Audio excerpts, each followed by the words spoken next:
श्री स्वामी समर्थ. सर्व स्वामी भक्तांचं आपल्या चॅनलवर स्वागत आहे. तर आपल्या सर्वांना माहितीच असेल, 25 जुलैपासून श्रावण महिना सुरू झालेला आहे आणि 23 ऑगस्ट पर्यंत तो आहे. श्रावण महिना हा भगवान शंकराला समर्पित असतो आणि श्रावण महिना हा अतिशय सात्विक आणि पवित्र आहे.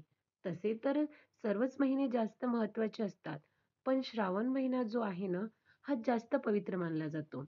कारण या श्रावण महिन्यामध्ये सृष्टीमध्ये बारीक बारीक गोष्टींमध्ये भगवान शंकर वास करीत असतात. आणि या श्रावण महिन्यामध्ये शिवलीलामृत पारायण या पारायणाचा सगळ्याच घरोघरी पारायण करण्याची प्रथा सुद्धा आहे.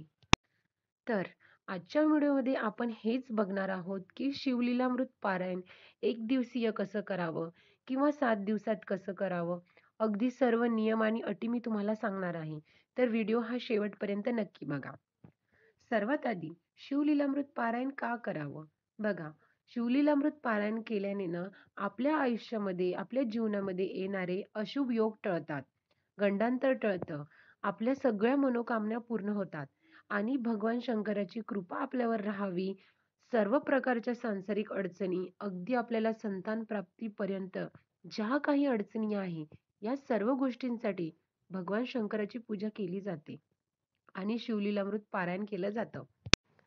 आणि जेव्हा तुम्ही भगवान शंकराची उपासना करत असता, शिवमंत्र पठण करत असता, तेव्हा तुमच्या आयुष्यातून जे काही संकटे आहेत, याला ना भगवान शंकर मुक्त करत असतात. म्हणूनच जो कोणी व्यक्ती भगवान शंकराची उपासना किंवा त्यांचे मंत्र स्तोत्र पठण करत असतो, त्याला आयुष्यामध्ये कुठल्याही प्रकारचा त्रास होत नाही. तर हे झालं शिवलीलामृत पारायण का करावं. आता आपण बघूया की हे कसं करावं. तर बघा, श्रावण महिन्यातला प्रत्येक दिवस हा पवित्र असतो. तर तुम्ही कुठल्याही दिवशी पारायणाला सुरुवात करू शकता. अगदी तुम्ही सोमवारी सुरुवात केली तरी चालेल. आता पारायण म्हटले तर आल्या नियम आणि अटी आणि फार महिलांना ना नियमांचा फारच धाक पडतो. तर असं काहीच नाहीये. शिवलीलामृत पारायण करण्यासाठी तुम्ही 3 दिवसाचं करणार असाल किंवा 7 दिवसाचं किंवा 15 दिवसाचं. आता हे 15 दिवसाचं का सांगते? तर बघा, शिवलीलामृत ग्रंथाचे ना संपूर्ण 14 अध्याय आहेत. पण आता ना 15वा अध्याय त्याच्यामध्ये ॲड झालेला आहे आणि तो नाही केला तरी चालतो. हे 14 अध्याय जर तुम्ही 7 दिवसाचे केले, म्हणजे 7 दिवसाचं पारायण केलं, तर 14 अध्याय म्हणजे रोजचे 2-2 या पद्धतीने जर केले तर 7 दिवसाचं पारायण होतं. कारण हे अध्याय ना बऱ्याचपैकी मोठे आहेत. किंवा तुम्हाला जर 3 दिवसाचं करायचं असेल, तर पहिल्या दिवशी तुम्ही 5-5 अध्याय जरी वाचले, म्हणजे बघा, पहिल्या दिवशी 5, दुसऱ्या दिवशी 5 आणि तिसऱ्या दिवशी 4 असं करून तुम्ही 3 दिवसाचं पारायण करू शकता. आणि तुम्ही 1 दिवसीय पारायण सुद्धा करू शकता. पण बघा, 1 दिवस पारायण करण्यासाठी तुमच्याकडे तेवढा वेळ आहे का? तेवढाच स्टॅमिना आहे का? कारण मी आधीच सांगितलेलं आहे, हे अध्याय अगदी भरपूर मोठे आहेत आणि तुम्हाला दिवसभर सुद्धा लागू शकतो. म्हणून मला तरी वाटते की 7 दिवसीय पारायण करायचं. कारण पारायण म्हणजे नुसतं ओळीनं वाचन नाही, तर अगदी मनापासून ओळींमधला शब्द, अर्थ समजून मनापासून ते करायचं असतं. म्हणून 7 दिवसीय पारायण करणे हे कधीही उत्तम ठरते.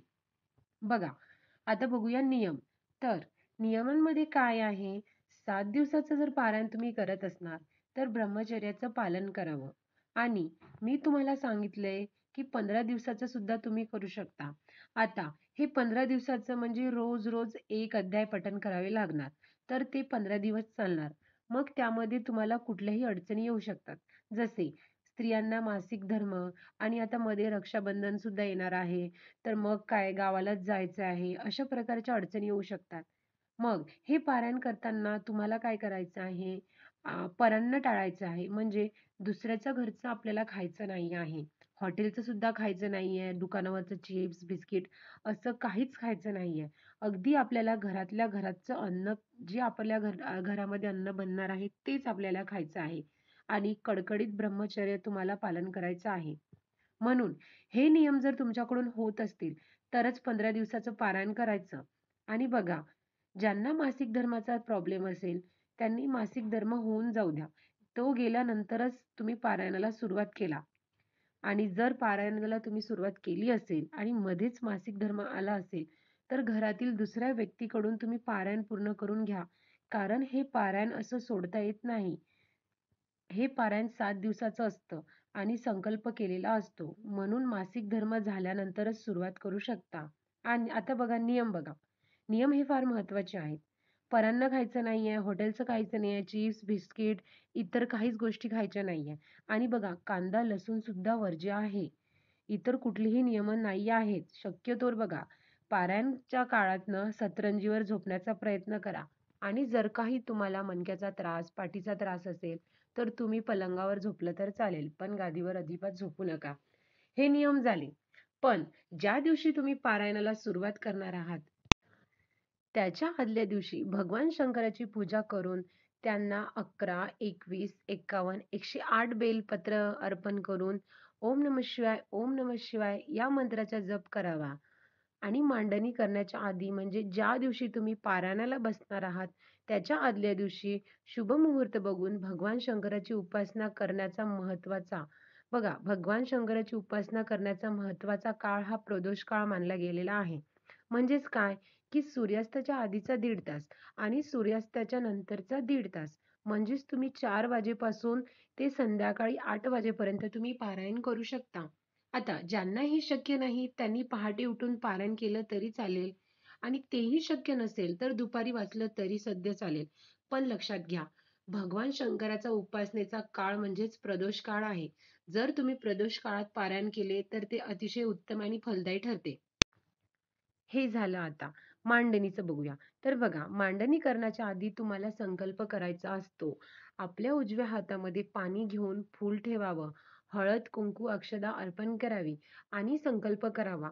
भगवान शंकरांना प्रार्थना करावी, की मी ह्या कार्यासाठी शिवलीलामृत ग्रंथाचं एक पारायण करत आहे. माझ्याकडून तुम्ही ही सेवा पूर्ण करून घ्या.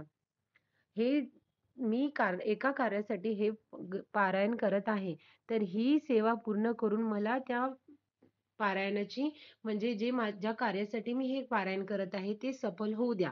असं म्हटल्यानंतर घरातील गणपती बाप्पा. आता गणपती बाप्पाची मांडणी सेपरेट करायची का? तर तुम्ही देवघरात जर बसून पठण करत असाल, तर तुम्ही देवघरात मांडणी करायची नाही, काहीच गरज नाही. आणि तुमची इच्छा तर असेल, तर 7 दिवस करायचं असेल, तर मग काय करायचं 7 दिवसाची मांडणी पण करायची नाही.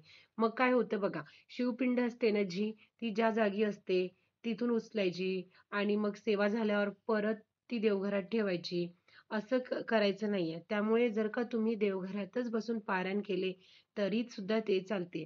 देवघरात जर पुरेशी जागा नसेल, तर खाली देवघराच्या साईडला तुम्ही करू शकता. मांडणी करायची गरज नाही. आधी गणपती बाप्पाची पूजा करून नंतरच पारायणाला सुरुवात करायची. गणपती बाप्पाची पूजा करून झाल्यानंतर शिवपिंडी एका ताम्हाणात घ्यावी. 108 वेळा ओम नमः शिवाय, ओम नमः शिवाय या मंत्राचा जप करत करत शिवपिंडीवर अभिषेक करायचा. पाण्याने, दुधाने जसा शक्य असेल तसा अभिषेक करावा. नंतर ती पिंड ताम्हणातून बाहेर काढून स्वच्छ करावी. भस्म अर्पण करावं. पांढरं किंवा निळं फूल वाहावं. बेलपान वगैरे असेल तर ते वाहायचं आणि प्रार्थना करावी. आणि त्यानंतरच आपल्या ह्या प्रार्थनेला, ह्या पारायणाला सुरुवात करावी.